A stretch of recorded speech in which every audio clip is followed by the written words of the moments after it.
Hello and welcome back to Watching Brief for the week of the 28th of January 2022.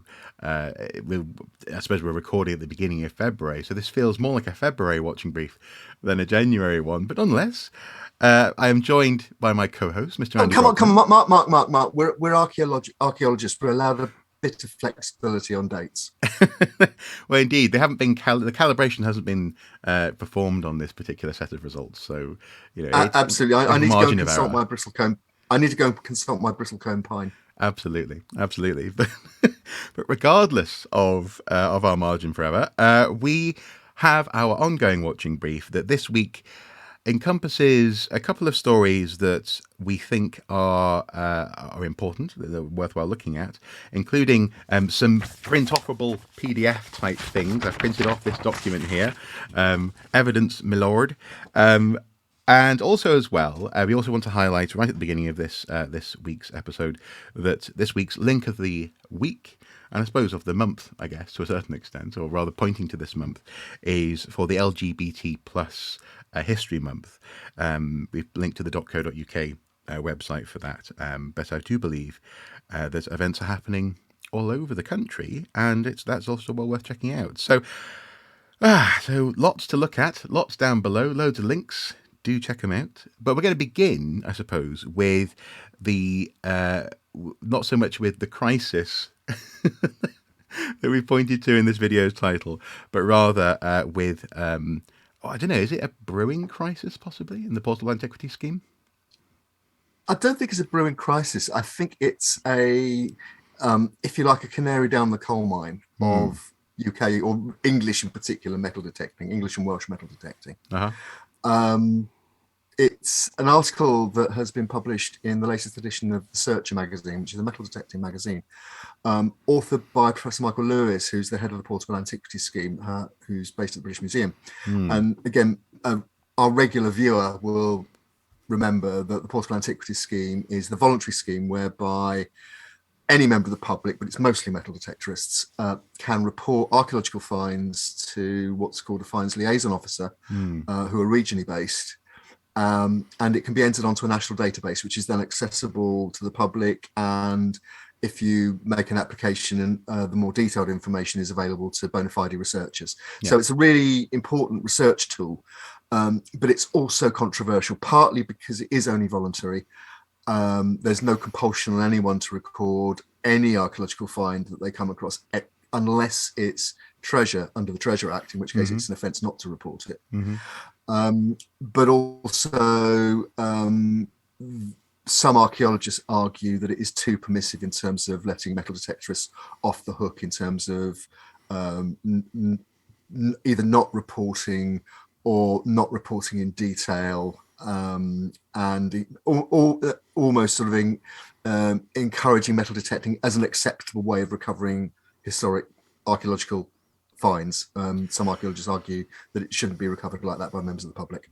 Well, it's interesting because, I mean, recently we've covered a story, haven't we, where it's strongly suspected that metal detectorists have been using this database and others as a way of targeting their investigations and looking for sites where there's likely to be metal in the ground. And indeed, eagle-eyed viewers of Archaeosoups, especially the Facebook page, will note a conversation that unfolded surrounding a video that was featured in the BBC Archaeology news thread, where a young lady, I say because I'm increasingly old, was not as old as me. No, was featured as a young treasure hunter. She was giving her hints and tips on how to find and what to do, and there was some written subtitles in the video that did point to needing to get permission, for example, from the landowner, but the tone was one of, for example, she mentioned a couple of resources there as well, where these are databases that help you find things that you may well be able to find as recoverable and maybe even sellable artifacts. So right. It's in the water. It's in the water, isn't it? That's right. Now, this particular article by Professor Lewis is about metal detecting rallies. Metal detecting rallies is a form of metal detecting that's really grown like topsy over the last few years. essentially what happens is an individual or group of individuals get a permission from a farmer, a landowner, and then stage a rally for metal detectorists, which they charge for. They are they're very controversial because for two reasons. Firstly, the sheer numbers of people involved. It's been likened to strip mining fields of archaeological material. And adding to the problem, that perceived problem, is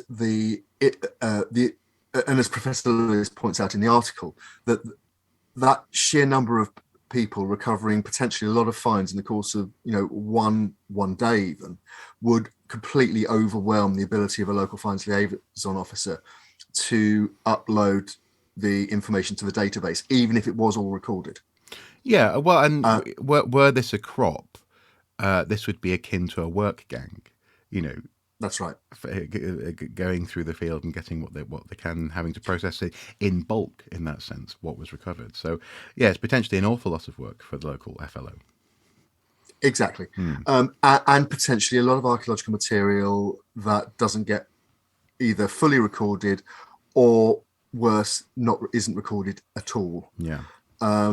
Now, as I say, it's a perceived as a problem in the archaeological world that's been growing substantially over the last few years. Our regular viewer, regular readers of the pipeline will have seen a number of stories about metal detecting rallies, including the use of HERs, as we've talked about, to specifically target known archaeology that isn't protected by scheduling.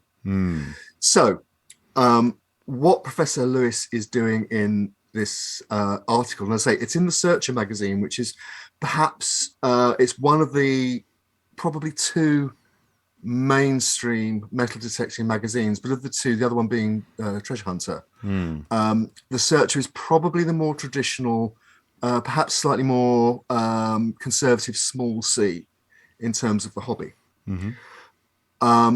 It's billed as an exclusive briefing. And what Professor Lewis does is lay out potential issues in terms of rallies and the PAS and the failure, the importance of reporting finds fully with proper grid references and so on. And then he basically says, what is a good rally? Is it possible to have a good rally? And to cut to the chase, he suggests that as they're basically commercial operations, some rally organisers claim to be entirely charitable or partially charitable, but essentially most rallies are money-making operations for the landowner and for the organiser. Yeah. I mean, often the charitable elements point to, for example, veterans charities and this sort of thing, don't they? Children's charities, local hospitals, that kind of thing, which is fine. Charitable fundraising is that one of the is in the bedrock of provision to facilities of services to people in need in this country. So not going to knock that. No. The issue is how much of that is sometimes a cover for what's actually a money making operation. But anyway, that's another argument for another day. What Professor Lewis does in this particular case is say, look, rallies potentially make quite a lot of money, and therefore they need to do more to support the recording process, because the PAS is basically a free service to them. And what he suggests is, I'm quoting here, they must put their hand in their pocket to help you. And then he goes on to suggest that rally organisers should go a little bit further, that they should inform the relevant local authority, historic environment record officer, and the finds liaison officer for the area in advance of any rally,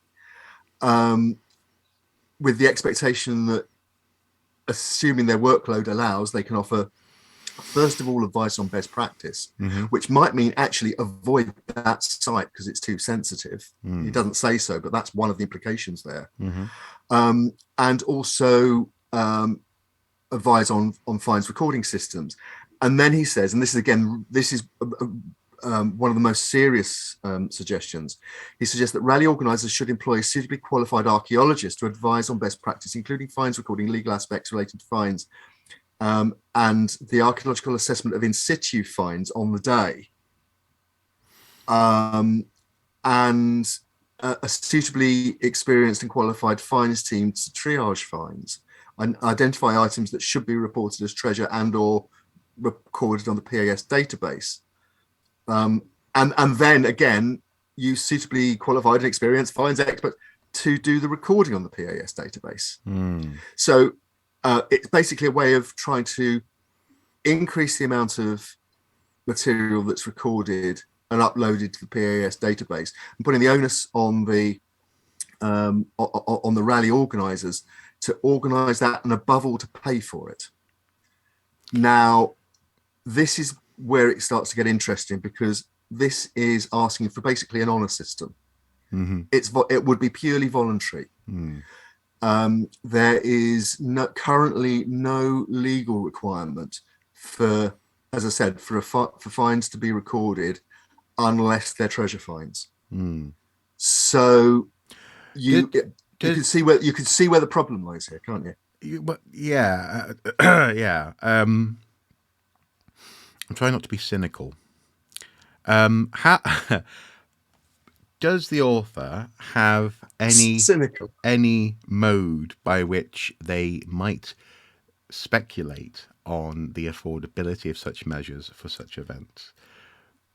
I.e., do they publish their books? Do they have a tax return? Is there something that might make this discussion a little bit more formal, as opposed to nice suggestions? Right. Well, first of all, metal detecting rallies are virtually unregulated, as are the organisers. Yeah. I'll leave that there. Okay. I think this has to be seen in the context of the consultation with the Department of Culture, Media and Sport and Digital over a reform of the Treasure Act, which would extend the definition of treasure to material that doesn't have a precious metals content but does have historical value. Yeah. And one of the suggestions there is that if you extend that definition, you have to have a means of identifying the material in the first place before you can even decide whether it has historical value. So it is moving towards potentially some form of compulsory recording. Now, obviously, that would have to be supported by resources in the field. Does that mean licensing? Well, everybody says at the moment they're against licensing. I think there's but I do think there's a subtext to this, which is by laying out such a clear agenda. What Professor Lewis is doing is saying basically, last chance saloon, folks.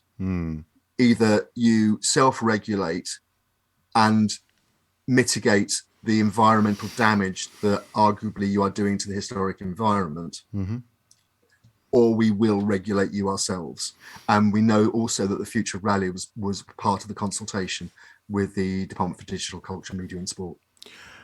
Okay, and I suppose also as well, there's an opportunity there for the metal detecting community, who frequently at this sort of point in the conversation say that they do it mainly for the love of history, and also as well, they do have, and as I've said many times in the past, a remarkable repository of knowledge. An awful lot of people have essentially specialist knowledge on particular items that they're likely to recover.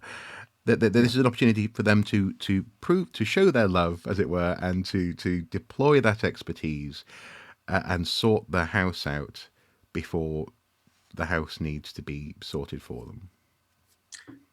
That's right. And in effect, what Professor Lewis is doing is basically asking the thousands of metal detectorists who take part in legal metal detecting every week to put pressure on the not more than 100 people who actually organize these rallies.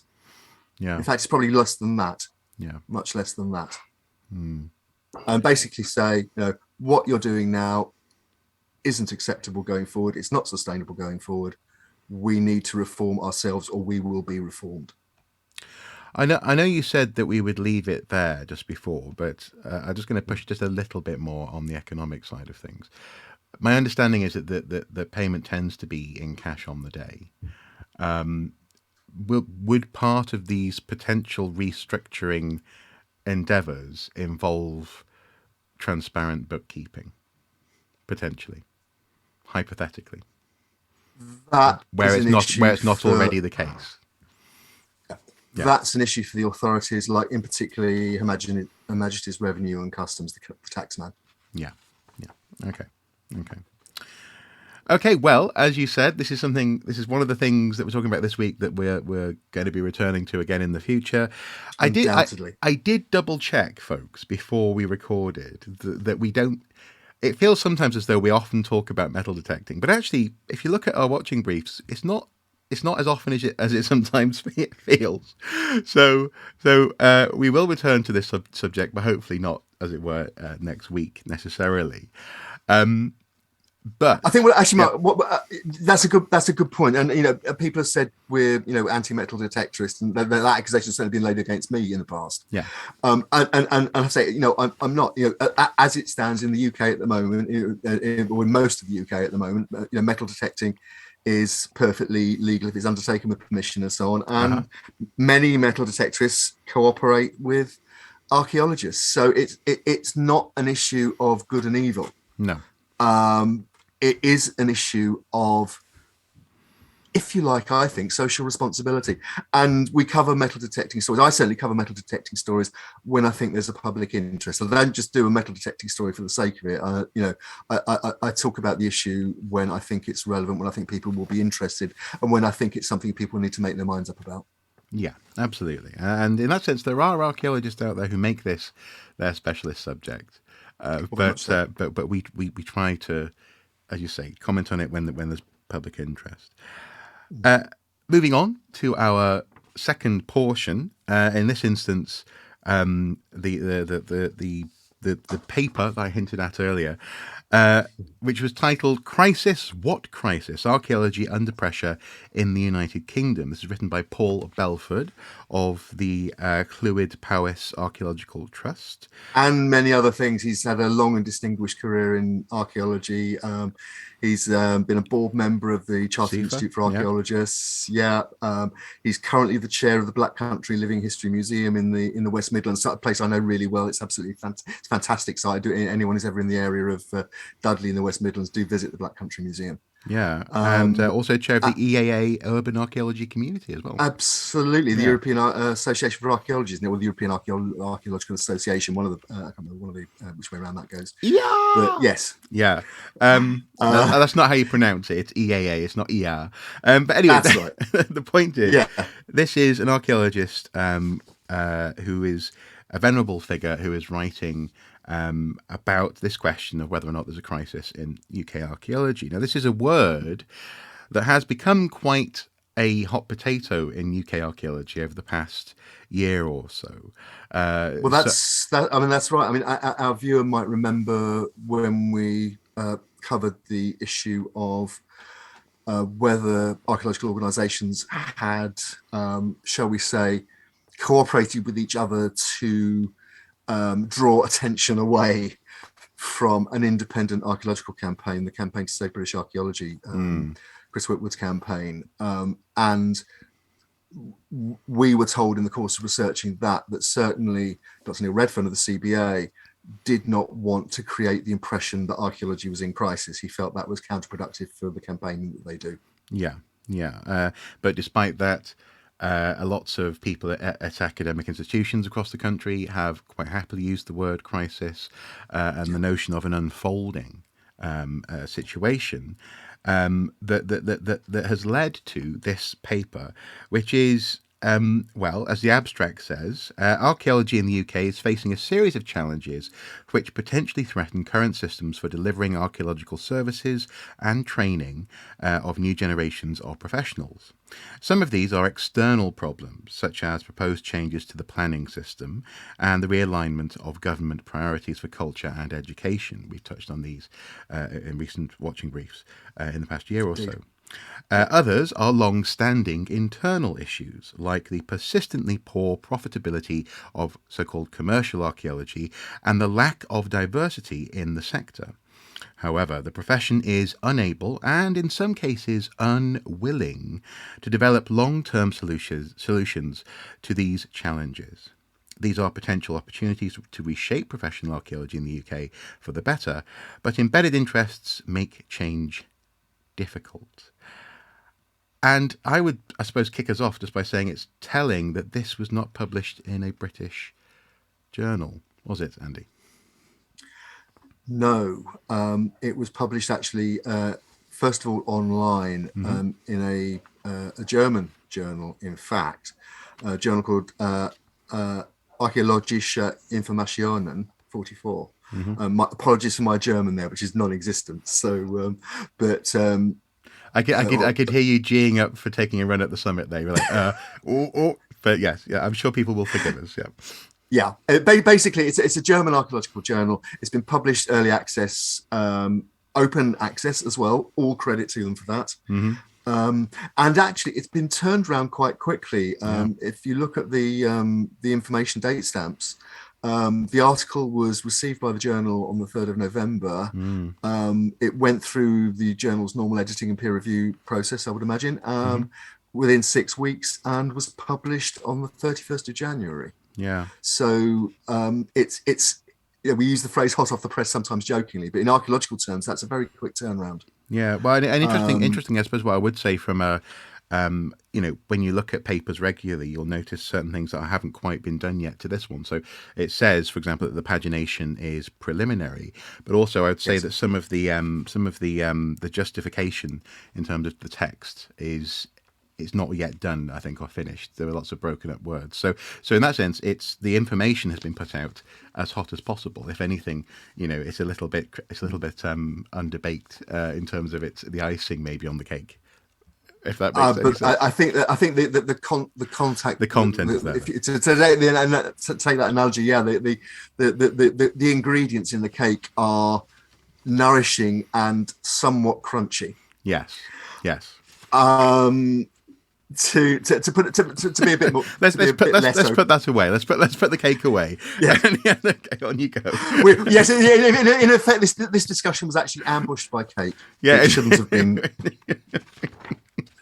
No, in all seriousness, I mean, I think this is one of the most important articles I've read in some time in terms of archaeological theory and practice. Now, okay, I might say that might I, because it actually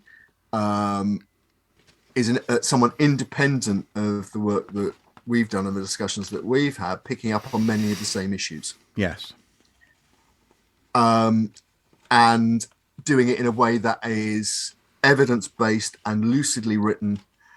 And I mean, when I first saw this the other day, I saw it the day after it was published. It popped up on my Twitter feed, and I read it and immediately tweeted out and say, "Look, everybody, read this, share this, because it's pretty darn important." I believe you described it as a grenade.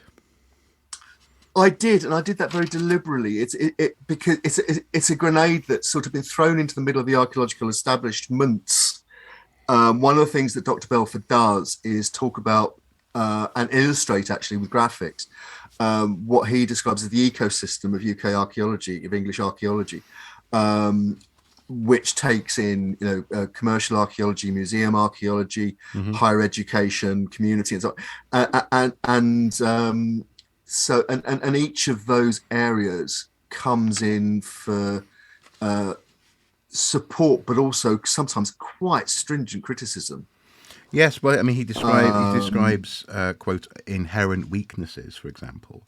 He's naming individual bodies. He's putting them into relationships. And actually, it's funny. When I first saw these diagrams, I couldn't help but think that people like Colin Renfrew would be very proud of them. They're very processual. Yes. The Wheel of Civilization, I think, was one of Renfrew's favourites. Yes. Yeah. So, and they're nicely coloured as well. Anyway, that to one side. One of the most interesting graphics, I think, is that he has a five-legged profession, basically, with regulators, practitioners, national heritage bodies like CADU and Historic England, research and teaching through institutes of higher education, and of course the public. And then he tries to locate various organisations like the Council for British Archaeology, Society of Antiquaries, CIFA, and so on, within within those bubbles. And there's arrows. Look, we can describe it as much as we like. I think people should just basically go out, find the article and read it, and then above all respond to it, because what it is, it's basically a call to action.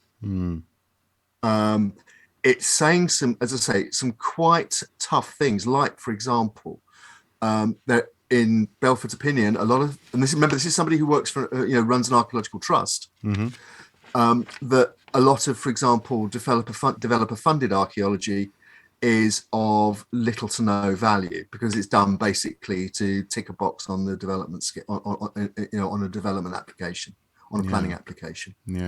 That is really tough. At the same time, quite rightly, he talks about the threat to developer funded archaeology from any weakening of the polluter pays principle in environmental legislation, which again, the government, just earlier on this week, the UK government announced a Brexit benefits bill, which will be a bonfire of red tape.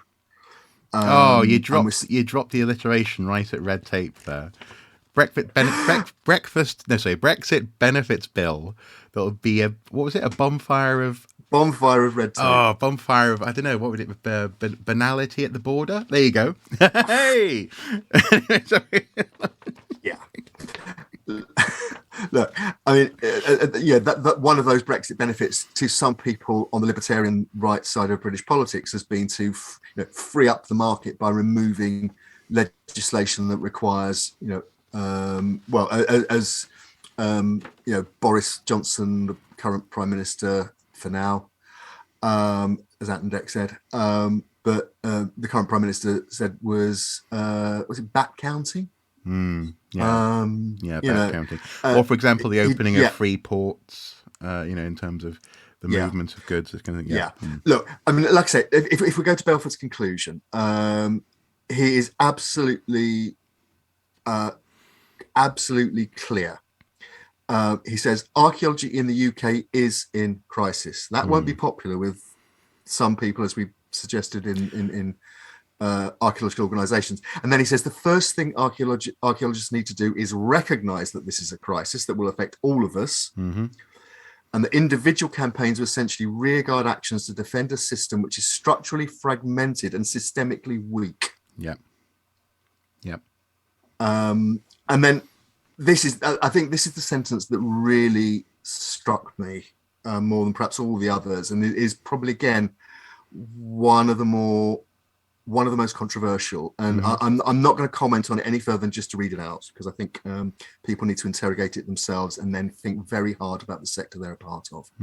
Because it says, while the small size of the sector could foster collegiality, in practice, personalities have a disproportionate influence on relationships between organisations. And then he adds, joint advocacy is difficult to coordinate. The status quo is philosophically difficult to defend, but radical restructuring, however desirable, is practically impossible. Yeah. And the reason he says that is there are too many vested interests in maintaining the current system, including some of the myriad bodies that purport to represent archaeology and archaeologists. I would ask our viewer who cares about this subject, and if they've stuck with us this far, they do care about archaeology, to ask who those organisations and individuals are and what can be done to bypass that influence, that blocking of a debate, of the discussion, and maybe some very difficult solutions.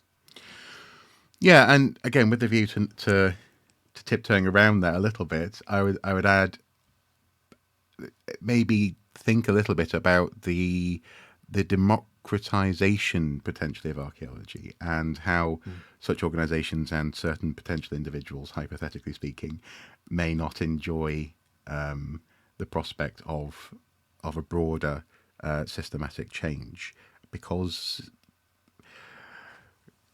more power for more people is less power for for some people, I suppose you could say.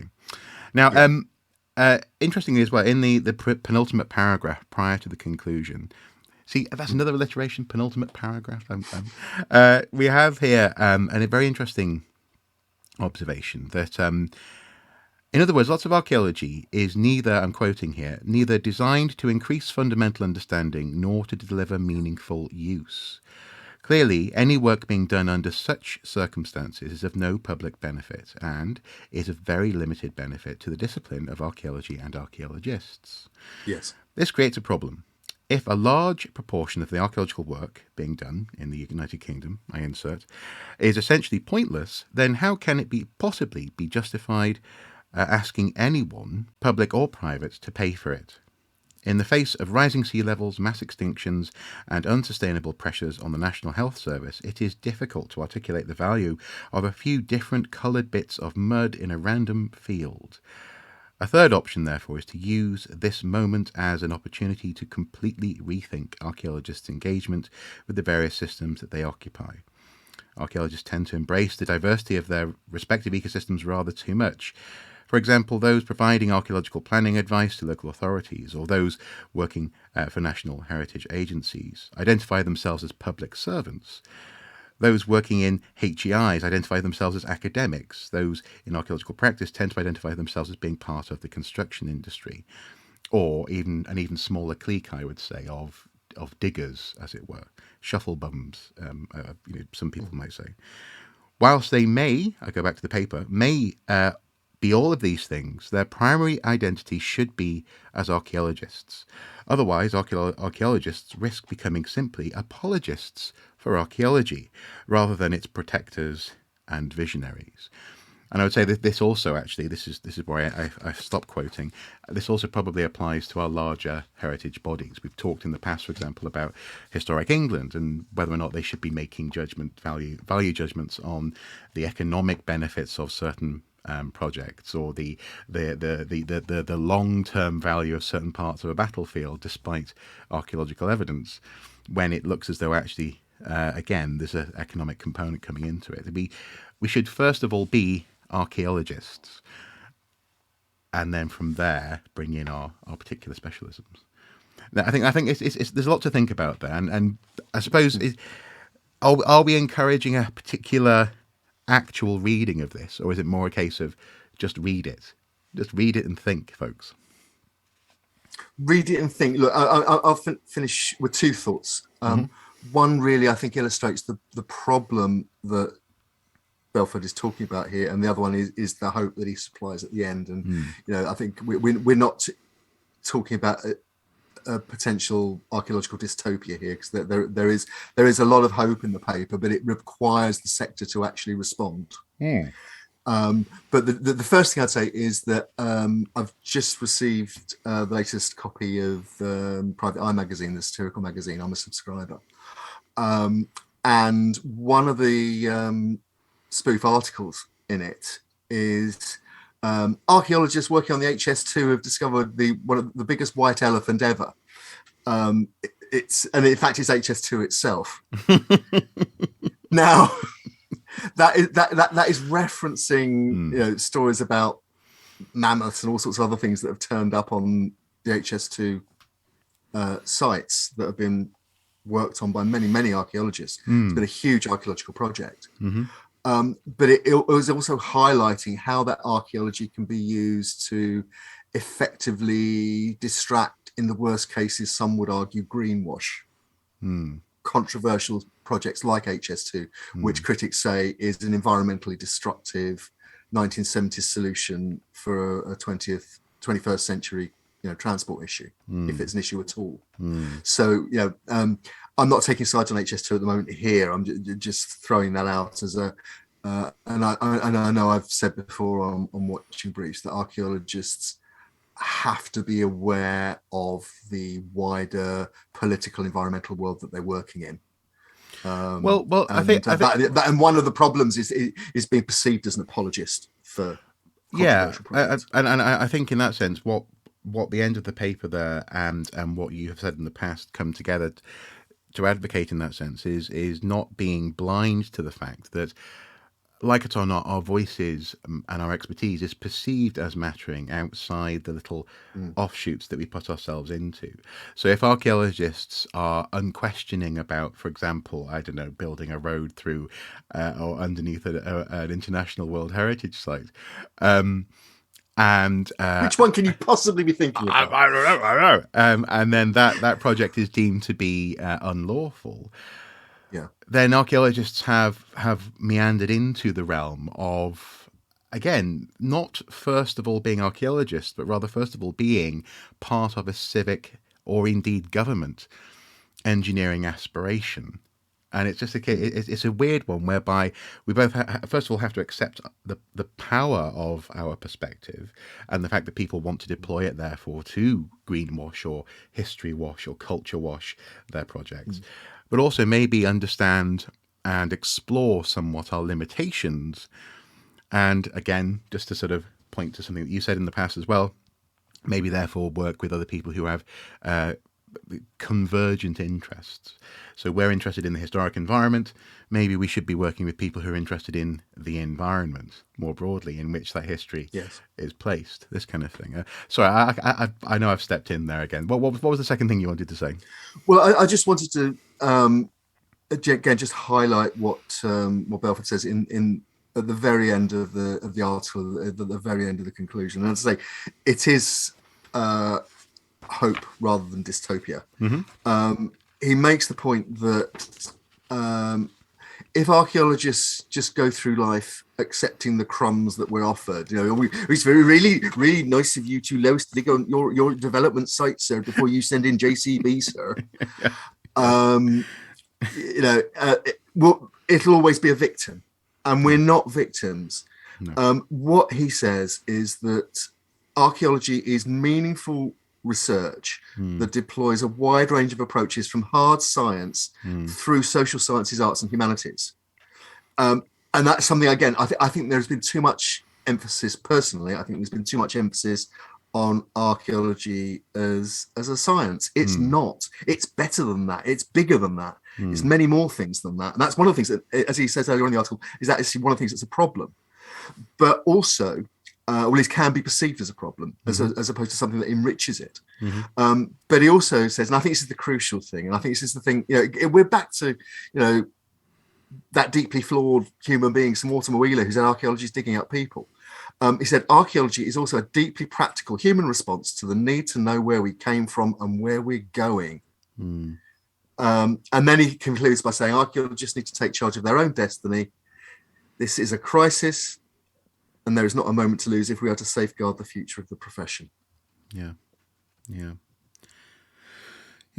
Well, and I could just point out as well, because when you said initially in the conclusion that he said archaeology in the UK is in crisis, that's literally what the first sentence is, isn't it? That is it. Full stop. Yes. So he's not shying away from that at all. Yeah. Absolutely not. That's why I think this is such a powerful piece and deserves the widest possible circulation. Because though people will criticise much of it, parts of it, people will take different views on it. It is the most honest exposition I have seen from a senior archaeologist in a long, long time. I think. Okay, so that's been this week's watching brief. A lot to think about there, a lot to digest, and I can't emphasize this enough. Genuinely consider, maybe converse below with your fellow viewers, and also share in particular that paper around. A very interesting perspective on archaeology in the UK in 2022. Next week we possibly have an interview or two in the pipeline. But that's still coming together. We shall see. But regardless, obviously, our watching brief will continue next week. And until then, I suppose we would invite you to get in touch. If there's anything that you want us to look at, any particular happenings in the world of archaeology, or in your particular corner of the world, do get in touch in the email address on screen below. Andy's DMs are open on Twitter, and I'm available in various places. Even a carrier pigeon. I'm happy to keep an eye out for one. Or an owl. Or an owl, exactly, yes. Or a raven. Yeah. Oh, man. Oh, the other day, a raven completely messed up a project I was working on. But anyway, that's another story. I was like, oh, Dad! Anyway, anyway, guys, with that in mind, yes, do get in touch if you have anything you wanted to take a look at. Until then, do take care, and bye-bye. Bye-bye.